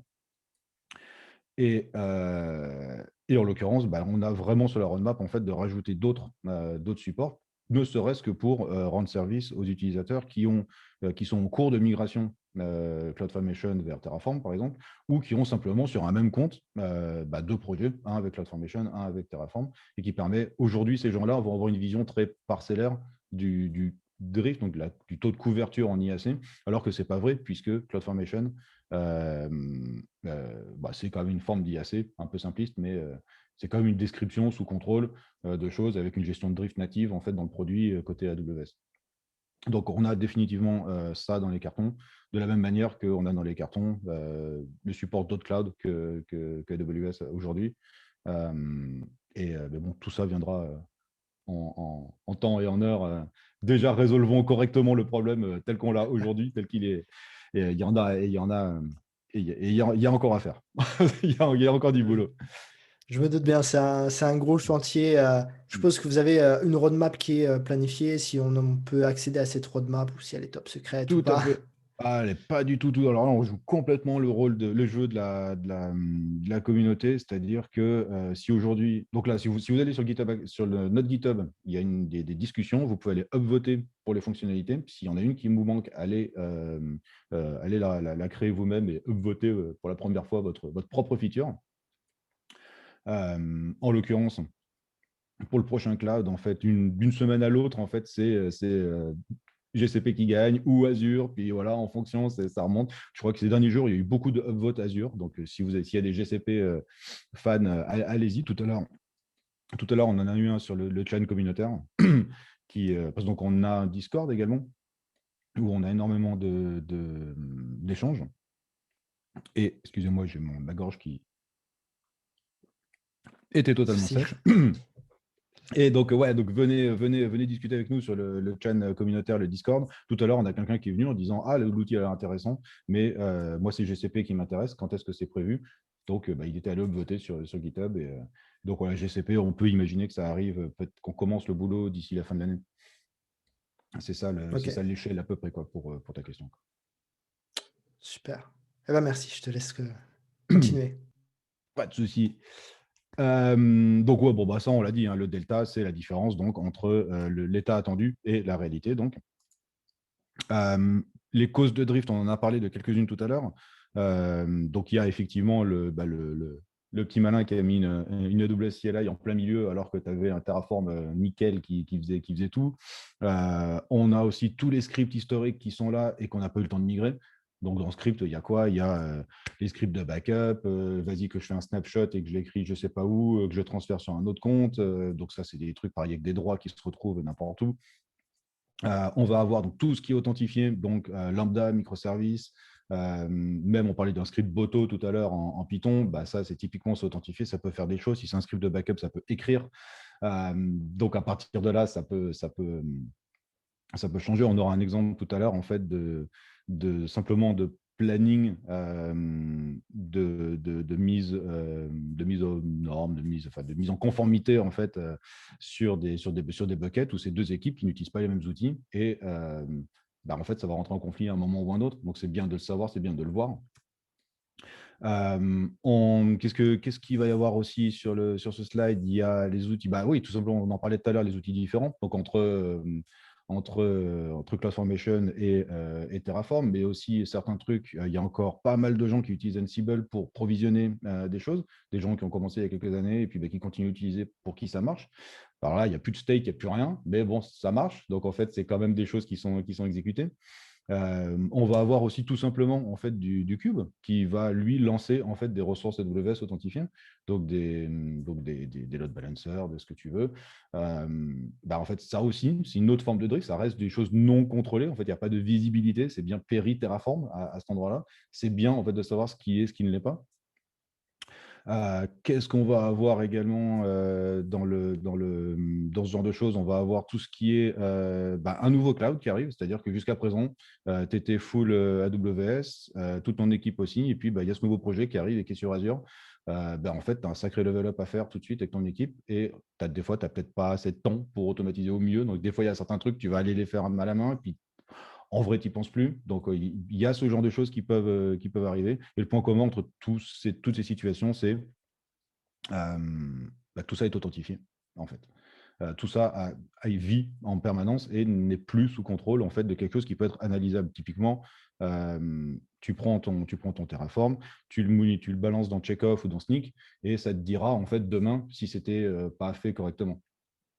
Donc, pour ceux peut-être qui ne voient pas ce qu'est Snyk ou Checkov, Checkov, c'est un petit outil open source fait par Bridgecrew qui analyse en fait ton code Terraform et en ressort des conseils type. Tu crées un bucket S3 par défaut et il va te dire tu ferais mieux d'activer l'encryption.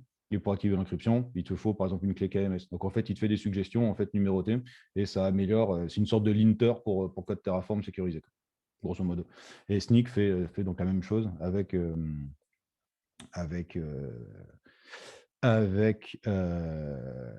API, avec leur CLI pour leur nouveau produit d'infra as code. Pourquoi je parlais de ça? Oui, c'est pour dire que tout ce qui est hors péricode ne peut plus être analysé, ne peut plus être visible, ne peut plus être manipulé, alors que c'est là que les problèmes arrivent. On voit sur slide ce que la NSA a annoncé comme étant un problème sur les contrôles d'accès, sur les mauvaises configurations, etc. En fait, c'est exactement là-dedans qu'on va avoir de la non-visibilité. C'est toujours cette même histoire, en fait, de se dire, c'est très facile de voir ce qu'on a dans notre code Terraform et de l'analyser, de le manipuler, mais en fait, c'est tout ce qui est autour qui ne va pas fonctionner. Et c'est là, en fait, qu'on va avoir un souci. C'est cette règle du security group qui a été rajoutée à la main ou par la WSCLI, et c'est celle-là qui ne sera pas analysée, alors qu'on va passer notre temps à analyser notre Terraform et en disant tout va bien. Alors qu'en fait, tout ne va pas bien. Donc, ça revient à parler de blind spot. Et il fallait trouver un moyen de voir les choses qui ont changé. Et ces moyens, c'est DriftCTL, notre proposition, nous, pour voir ça.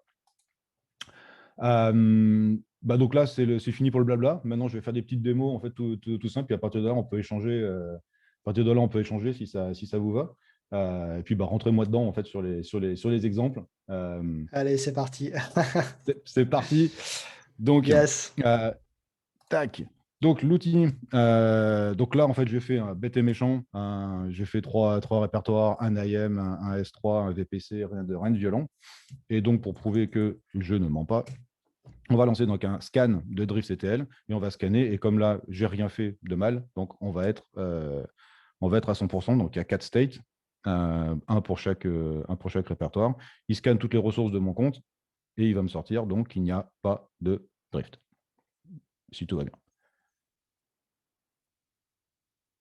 Voilà. Donc là, à ce stade, juste pour comprendre, l'outil a besoin que des states. C'est ça. À ce stade, en fait, il n'utilise pas ton intention. Ça, c'est une évolution qu'on va faire plus tard pour trianguler en fait l'intention, le state et la réalité. Mais à ce stade, il n'utilise que le state.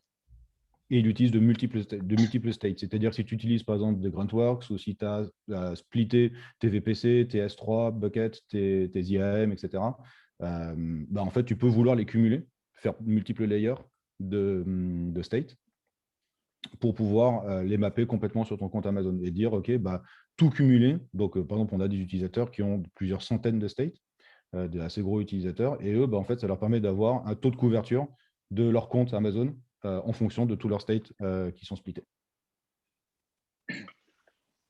Mais donc là, si je veux scanner mon compte de dev, je vais lui donner tous mes states. Ouais. Il va faire la diff entre tout ce qu'il trouve dans le compte et tous les states. Ouais. Et je peux pas si je veux juste scanner je peux pas lui dire, moi, il faut que je lui donne tout, en fait, pour qu'il. Ah, tu peux lui en donner que un si tu veux, mais du coup, tu vas avoir un périmètre. Alors ça, c'est une feature que d'ailleurs tu peux aller upvoter sur GitHub Discussion. Il y a beaucoup de gens qui demandent en fait à avoir un périmètre similaire à celui de Plan. Donc c'est-à-dire sur un state, ou 2 states, ou 3 states, enfin n state, mais pas en fait sur tout ce qui en sort. Donc en fait, c'est encore un nouvel usage. Mais là, le but du jeu, nous, ce à quoi on répondait dans un premier temps, c'était j'ai un compte de staging, par exemple, ou de prod, et j'ai entre 1 et 300 states. Et ces states tout cumulés, je veux savoir en fait qu'est-ce qui n'est pas dans aucun de ces states. D'accord. Ah, c'est cool. Et à ce moment-là, typiquement, regarde, je peux même te montrer ça en fait en live. Imaginons, donc là, on a vu qu'on était à boom 100%, donc coverage de 100%, l'infrastructure est complètement en synchro. Donc si on va faire un truc, on va faire n'importe quoi, on va lancer une VM à la main. Donc là, on va vite, on s'en fout. C'est pour la démo. Voilà, bim. Et OK, launch. On prend un pas de keeper, on s'en fout. C'est pour la démo. Voilà, donc là, elle va se lancer. Et donc pendant qu'elle se lance, dans quelques secondes, on devrait être bon. Et donc, là, si on relance un scan, normalement, il devrait me détecter à minima donc la VM, l'EBS. Qu'est-ce qu'il devrait me détecter aussi? Il devrait me détecter un security group, puisque je n'en ai pas spécifié un, donc il en crée un automatiquement. Et il devrait me détecter également les règles voilà, c'est ça, les règles qui ont été autorisées la 22 par défaut de AWS. Donc là, c'est intéressant, ça nous permet d'avoir une sorte d'empreinte de quand tu fais cette action-là manuelle, on est passé d'une infra qui était totalement, avec nos 4 states, totalement automatisée sur le cloud provider. Et là, en fait, on voit qu'on a un volume EBS avec son ID, une instance, un security group et de rôles, de règles. Et donc, là, notre coverage, il en a pris un coup, on est passé de 100% à 58%. Donc ça, typiquement, c'est quelque chose que tu peux, par exemple, vouloir grapher. Par exemple, tu peux aller le mettre dans un Grafana, tu peux le mettre en DB, tu peux le mettre sur ton README, tu peux. Qu'est-ce que tu peux faire? Tu peux te mettre des objectifs, par exemple, de faire plus 2 points en fait, par trimestre en disant voilà, c'est de la dette technique et il faut qu'on améliore ça, typiquement. Ou là, dans ce cas-ci, te dire qu'est-ce que c'est que ces conneries? D'où sort ce security group? D'où sort cette instance? Etc. Et donc, en fait, tu es censé te dire écoute, je vais aller la virer. Et donc, tiens, d'ailleurs, ça me fait penser que ça va être intéressant. Il ne veut pas qu'on la. Elle n'est pas encore démarrée totalement, on ne peut pas la virer. Ça me fait penser qu'il peut y avoir, si voilà, terminate instance. C'est un bon exemple celui-là parce que une fois qu'on efface quelque chose de manuel sur Amazon, il y a, et sur les autres cloud providers, c'est pas une exclue Amazon, un mouvement, un changement manuel a également plein de changements secondaires. On a vu ici que l'instance et le volume, toi, en fait, de manière consciente, tu as créé juste une instance EC2. Tu as cliqué sur 3 boutons et tu as dit « je veux une VM ». Mais en fait, il t'a créé également un security group avec 2 rôles et un EBS volume, au sens Terraform du terme, en termes de ressources. Et ça, en fait, qu'est-ce qui se passe quand tu effaces la VM que tu viens de créer? Est-ce que AWS rollback tout ce que ça a créé de manière parallèle? Bah non, ils ne le font pas. Donc ça, comment tu vas savoir qu'est-ce qui traîne une fois que tu as fait tes tests? Moi, je passe mon temps à tester des trucs. Bah, du coup, j'utilise littéralement l'outil pour savoir qu'est-ce qui traîne et qu'est-ce que je dois nettoyer derrière. Et là, en l'occurrence, on devrait voir après quelques... je pense que la VM a dû se... Voilà. Et on voit que donc, la VM n'est plus là. Donc, on n'a plus le drift sur la VM. Par contre, AWS n'a pas rollback le security group et la règle. Donc là, après, tu peux aller dans le security group et tu as réellement cleané ton compte par rapport, donc non pas à un nuke global. Je sais qu'il y a les gars de Gruntworks, voilà, TerraGrunt, ils ont fait AWS Nuke qui marche, c'est ça, donc qui marche super bien en fait pour tout nuker. Mais en fait, toi, tu veux pas forcément nuker ta prod. Toi, ce que tu veux, en fait, c'est juste virer en fait ce qui est. Donc non, c'est pas celui-là, c'est celui-là qu'on veut virer. Voilà, c'est le launch return. Virer ce qui n'est pas dans tes states. Donc au moins le savoir, au moins avoir une visibilité, quoi. Donc ça, c'est un premier usage, c'est un premier exemple qui te permet en fait un peu traquer. Carrément. J'ai une question justement par rapport à ça. Donc là, tu as montré par rapport à un TF state local, il y a moyen de faire ça avec un remote state. Ouais, bien sûr. Ouais. Donc, dans un premier temps, on gérait un state et uniquement au local. Bon, ça, c'était pour la version 0.1. J'ai dit tout à l'heure qu'elle était peut-être pas hyper utilisable immédiatement. Donc, entre-temps, en fait, ouais, on vient de sortir le support Terraform Cloud. D'ailleurs, c'est quelqu'un de la communauté qui l'a fait. C'est génial. Qui a écrit un article de blog, d'ailleurs, sur son expérience de décrire le support de Terraform Cloud dans DriftCTL. Donc, ouais, on supporte DriftCTL, on supporte tout ce qui est HTTP. Même avec tes propres headers, donc si jamais tu as ta propre authentification interne avec un truc chelou, voilà, tu peux le faire. Et évidemment, S3. Quoi. Donc, on a comme support, donc là, par exemple, je ne me suis pas fatigué. Donc, on a le support des globe patterns, donc c'est-à-dire, on peut dire, prends n'importe quoi de manière récursive qui ressemble à un TF state.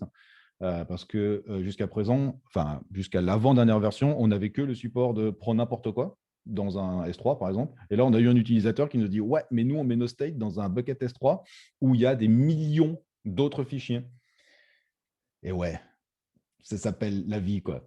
Et ouais, mais donc ils étaient nombreux, ça a été vachement upvoté. Et genre, tu peux pas faire un bucket avec juste tes states. Non, non, eux, ils n'avaient pas ils ont pris un bucket où ils avaient millions d'autres fichiers, donc des JPEG, des conneries. Donc l'outil marchait pas. Donc on a fait un système où on peut donc maintenant dire de manière récursive que les TF states. Et en fait, on ne cherche que ça. Et on ne cherche pas en fait les millions de fichiers, quoi. Donc c'est le genre de. Mais sinon, en fait, si tu veux pas faire ça, que tu veux juste spécifier en fait les states exactement que tu veux, donc tu peux faire ça. Hein. Tu dis, tu les fais les uns après les autres, tf state, et tu fais -from tf state. Je suis de travers sur mon écran, mais ça va être quoi? Ça va être ça, par exemple, terraform.tf state. Et ça, c'est les chemins locaux, tout simplement, quoi. Là, j'en mets 2. Tout à l'heure, on en avait 4. Là, on voit qu'on en a 2. Et on va avoir en fait en drift normalement ce qu'il y a dans mes 2 autres states, puisqu'il ne les voit pas, quoi. Est-ce que ça va être vrai? Ça va être vrai, voilà. On voit que les security groups que j'ai dans mon state VPC, en fait, du coup, ne sont pas vus, quoi. Donc là, si on le rajoute, from tf state, tac, tac, comme ça, on finit l'exemple. Et on passe à des changements un peu plus fun. D'ailleurs, on a une question qui a été posée. Ouais. Comment ça gère les ressources par défaut d'AWS comme les VPC présents dans toutes les régions, par exemple? Ouais, alors ça c'est une bonne question. Tout ce qui est, c'est une question qui en plus qui est en cours chez nous, mais aussi en échange si vous allez voir en fait les issues, etc.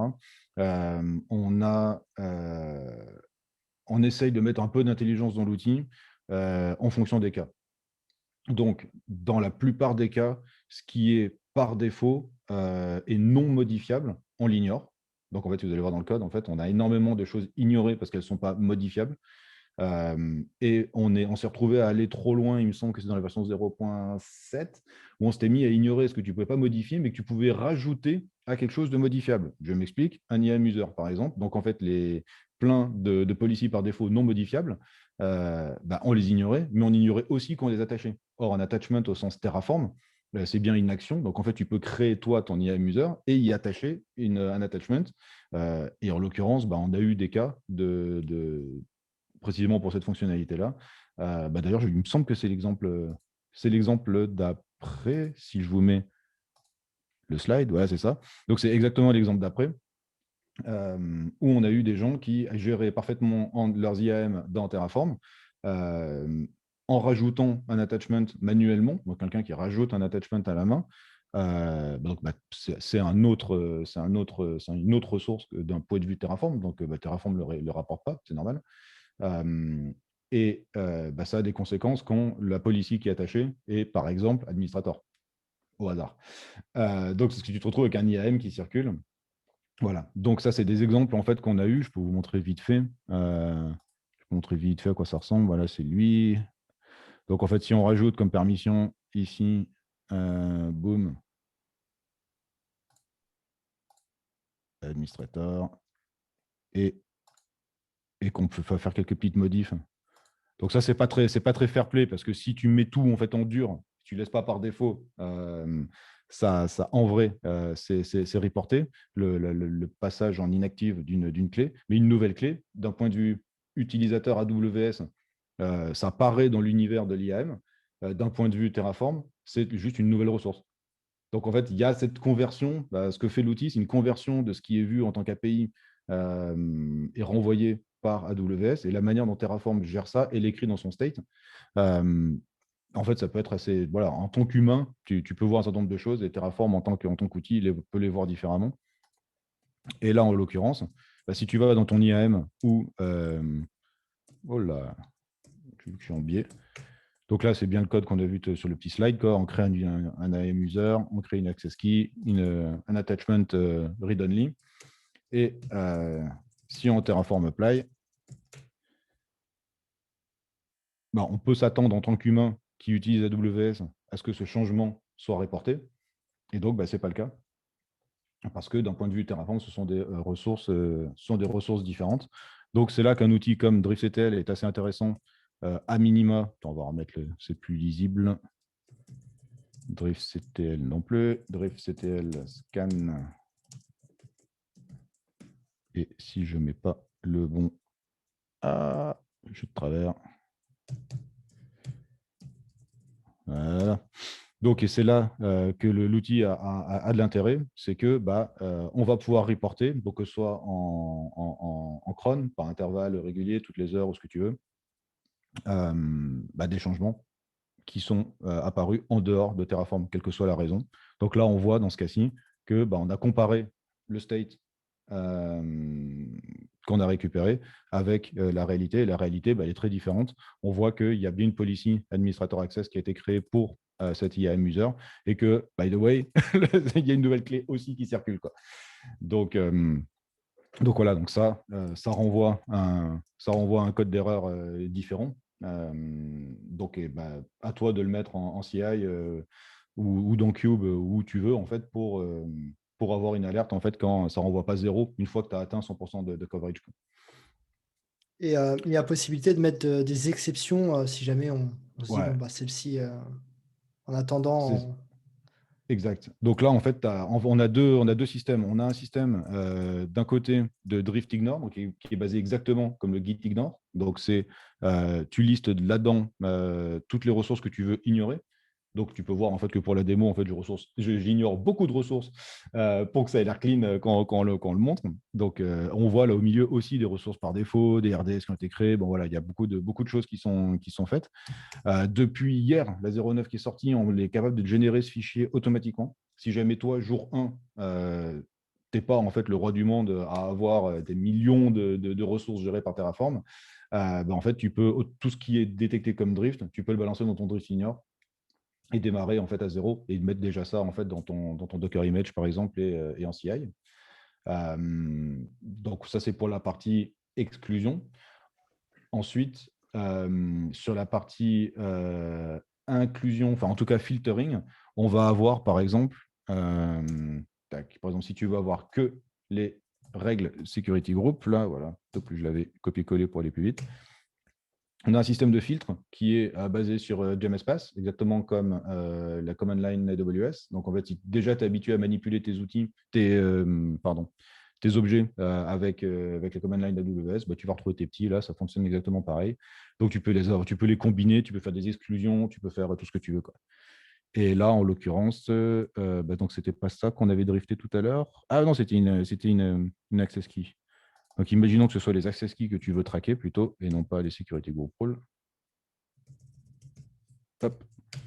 Donc, tu peux faire ça. Typiquement, moi, je ne lancerai pas forcément en fait, sur une grosse infra, je ne lancerai pas en fait, ça toutes les heures contre mes 25 000 objets sur mon compte de prod.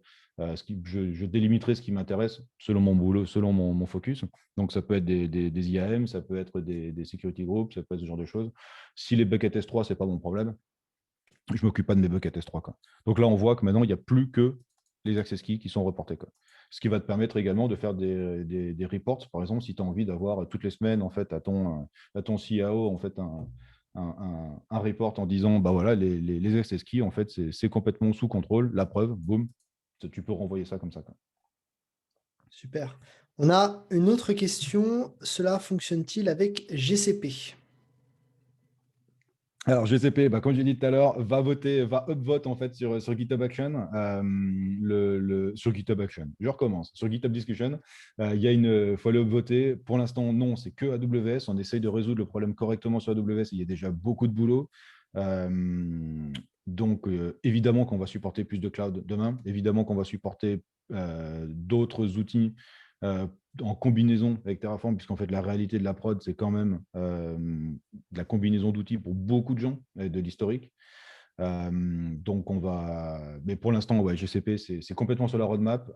En gros, si vous voulez GCP, allez upvoter GCP. Si vous voulez Azure, allez upvoter Azure. C'est vraiment les deux challengers pour le prochain run.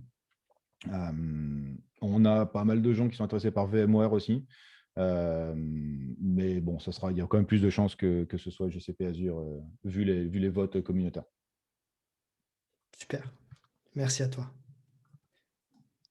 Qu'est-ce que je peux dérouler, vous... pour le moment, ça va. Ouais, on va avancer. De toute façon, les histoires après sont un peu toutes les mêmes, donc on ne va pas accumuler les histoires. Vous avez compris en fait l'histoire. Ce qu'on peut montrer qui peut être rigolo, c'est l'output JSON, par exemple. Attendez, je vous mets le slide puisque je me rends compte que je n'avais pas les slides. Voilà. Donc, nous avons un output JSON qui permet de voir exactement la même chose que ce qu'on a vu là pour un humain, mais cette fois-ci en JSON. Pourquoi on a fait ça?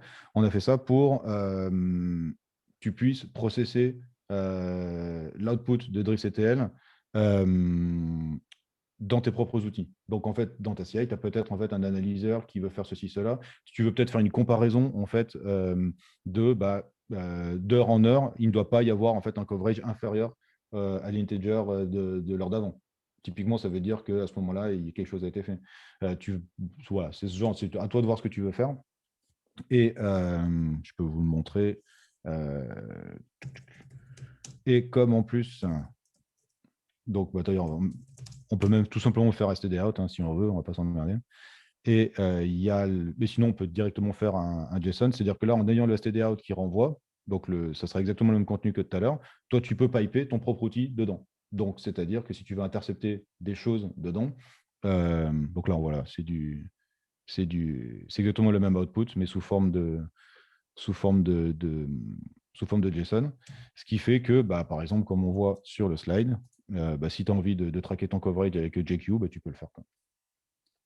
Voilà, donc ça c'est Super. pour le petit exemple. Donc, pour les intégrations chez vous, en fait, ou dans les tooling custom, voilà, il y a énormément de choses à faire pour ça, ou pour transformer aussi toutes les données, pour se faire tout un tas d'autres trucs.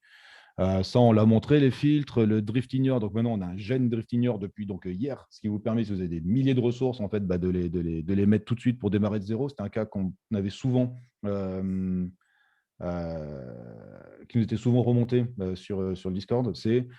J'ai super envie d'utiliser l'outil, mais en fait, j'ai des milliers de ressources. C'est un compte partagé. On est une boîte, on a lancé plein de trucs. Moi, ce qui m'intéresse, c'est mon périmètre. Ce qu'on a actuellement, on est en train de faire mieux, mais c'est dommage de ne pas pouvoir utiliser l'outil juste parce qu'on a un existant. Et voilà, à partir de maintenant, en fait, avec le gène drift ignore, tout ce qui est détecté jour 1 comme un drift est automatiquement balancé dans le drift ignore et ça te permet de démarrer de zéro. Donc après, à toi de tout terraformer pour que ta vie soit plus clean demain, quoi. Et au moins, maintenant, tu sauras les changements qu'il y a eu à partir de ce jour 0, quoi. Bon, ça, on en a parlé vite fait. Il y a dans les feedbacks qu'on a eu quand on a interviewé beaucoup de gens, c'était où est-ce qu'on mettrait un tel outil. Et on a eu des réponses cette fois-ci. Autant tout le monde était d'accord pour dire que le drift est un problème. Alors par contre, où est-ce qu'on le met? Plus personne n'était d'accord. Donc alors on a tous ceux qui voulaient le lancer comme un outil de reporting sur leur laptop. Donc l'important c'était le laptop. Il y a tous ceux qui voulaient le lancer en début de run, en pipeline, avant un Terraform Plan Apply, pour s'assurer que l'environnement est bien clean, que rien n'a été changé avant un Plan Apply, vu que Apply, même s'il ne se passe rien, peut modifier le state. C'est même d'ailleurs un des changements très récents de la 0.15.4, il me semble, de Terraform, qui change ce comportement-là. Donc, tout ce qui est inclus, changement d'API, changement manuel ou n'importe quoi dans le state, et maintenant est affiché. Alors, ça ne te demande toujours pas ton avis, ça ne renvoie toujours pas en fait un code d'erreur quelconque, mais au moins ça te le dit maintenant. Donc, avant, ça ne le disait pas, maintenant ça le dit, donc ça c'est bien. Donc, pour s'assurer que ça ne se passe pas, donc des gens voulaient mettre un tel outil en début de run. Pour l'exemple que tu as donné, Stéphane, tout à l'heure, d'un AWS CLI après les exécutions Terraform, les gens voulaient plutôt le mettre à la fin d'un run. Donc, pour s'assurer en fait que c'est toujours cohérent entre les states et la réalité. Et on a eu évidemment, ce que moi je préconise le plus souvent, c'est quand même de mettre ce genre d'outil en cron toutes les nuits, toutes les heures pour avoir du reporting. Mais voilà, c'est ce genre de. Donc, on a fait pour faciliter ça, on a mis à dispo pas mal. On a mis des GitHub Actions, on a mis des Orb Circle, on a mis des exemples pour Jenkins, pour GitLab CI. Bref, on en a mis 3-4. Donc, pareil, je suis hyper intéressé par savoir comment vous l'utilisez, à quel endroit ça a de la valeur, votre use case. Enfin, c'est hyper important pour nous de se rendre compte de ce genre d'outils pour pouvoir faire un outil plus d'usage, pour faire un outil plus adapté à vous, quoi. Voilà, en gros, pour la discussion, je crois qu'on a déjà pris pas mal de temps, là. Tout à fait, on arrive justement sur la fin. Voilà. Et j'ai une petite question qui va, on va dire, un peu clôturer tout ça. Comment ça se passe si on veut contribuer à l'outil? Super question, merci. Pour contribuer à l'outil, donc on est full open source, il n'y a rien qui ne l'est pas. Il y a deux options. Soit, en fait, tu viens voir sur les issues, et puis il y en a une qui te plaît, et tu la prends, et on sera heureux de la reviewer et de t'envoyer un t-shirt de contributeur. Voilà, parce qu'on vient de commencer l'envoi de goodies pour les contributeurs early. En fait, on en a quelques-uns, en fait, et c'est tellement important à ce stade. Donc, clairement, on a des issues. On a un peu de boulot à faire actuellement pour les rendre plus intelligibles, donc avec plus de use case, plus de contexte, etc. Mais donc, c'est ce qu'on fait, c'est ce qu'on a actuellement. Et sinon, en fait, on en a qui sont tout simplement venus sur le Discord. Donc, en fait, si vous allez sur, voilà, c'est ici, là, driftsetel.com/d, ça te redirige sur le Discord. Et là, en fait, on a pas mal de gens qui sont venus ces derniers mois, disant j'aimerais bien aider, est-ce qu'il y a ça, est-ce que je peux le faire? Parce que ce n'est pas forcément une évidence en fait, qu'un produit open source, tu peux venir prendre en fait une issue. Si on l'a fait open source et qu'on a mis des issues, en fait, c'est bien que tu peux venir aider si tu as envie. Mais en fait, on a aussi énormément besoin, pas que de code, on a énormément besoin de documentation, de use case. Parlez-moi dans la langue que vous voulez, en fait, c'est hyper important. On se rend compte, on a récemment eu, c'était aujourd'hui, un feedback de quelqu'un qui utilise DriftCTL exclusivement pour mesurer son taux de coverage. Il se met des bounties à lui-même et il mesure ça. Moi, c'est hyper intéressant parce que ça donne plein d'idées en fait sur comment on peut faire ça pour l'utilisateur laptop et pas que en fait pour du reporting sécu distant. Voilà, donc de la doc, des exemples, du feedback, des cas qui ne marchent pas. On a un bug qui a été ouvert tout à l'heure. Apparemment, quand tu as un ECS écrit dans ton state, donc là, je ne sais pas dans quelle version de Terraform, je n'ai pas eu le temps d'aller voir, ça crache. Voilà. Donc, alors qu'on ne supporte pas ECS. Donc, je ne sais pas pourquoi on a ça, mais des bug reports sont hyper importants pour nous aussi. Vous pouvez vraiment contribuer juste en prenant le temps de nous dire ça ne marche pas pour moi. C'est hyper important pour nous à ce stade. Super. Eh ben, merci beaucoup. Je crois qu'on Merci n'a à vous. pas d'autres questions et on arrive sur la fin de ce meet-up. Je vais juste partager mon écran pour le tirage au sort. Alors.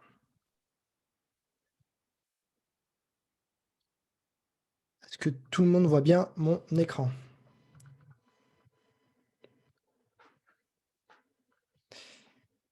Alors, donc pour le tirage au sort, j'utilise un site qui s'appelle Plouf Plouf, comme son nom l'indique, c'est assez simple.